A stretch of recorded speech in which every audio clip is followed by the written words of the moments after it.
Two great things about this year's Big Church Festival are the festival itself and the fact that it's in a dead zone, i.e. no phone signal. Therefore, I bought a book from the book tent and read what should be a life-changing read for whomever reads it. Something Needs to Change, A Call to Make Your Life Count in a World of Urgent Need, by David Platt. I say should be a life-changing read because humans have the ability to not be impacted by traumatic information. In my 20s, I backpacked along the Thai, Laos, and Burmese border on jungle trails, staying in remote and primitive villages. I was exposed to poverty at a level that I had never even come close to seeing before. After 3 weeks of living in the jungle with native tribes, we came back to a city, said farewell to our guide and flew home. We gave some money to our guide and I asked him what he'd do with it. Buy a sack of rice for my family was his immediate answer. Once home in the UK, I went to a newly opened supermarket in Stoke to buy food.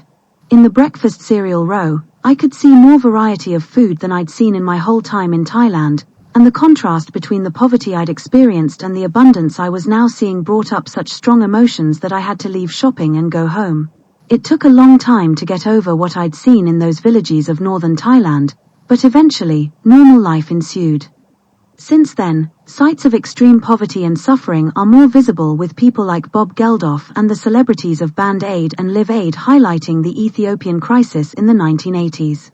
Fundraising shows and news coverage of disasters and humanitarian crises are more prevalent now. I've seen humans suffering through poverty on 3 trips to Uganda. The first trip in 2017 inspired my wife Mandy and I to do something practical, and we raised the money for a water and sanitation project in a village where there was no safe clean water for the 300 families living there. We returned to see a water well commissioned and dedicated to the memory of our daughter Hannah. Living with people who are in extreme poverty leaves me with no doubt that I want to help, but once I return to my life in the West, with time the memories and experiences fade. And there is a danger that I can forget about the poor even more quickly as I get older and more used to seeing poverty. There's a condition called compassion fatigue, and I don't want it to be a reason I use for not helping. Millions of people in the world are suffering through poverty and oppression, but in a letter to the church in Galatia, Paul wrote, "Let us not become weary in doing good, for at the proper time we will reap a harvest if we do not give up." This book by David Platt is very impactful and challenging.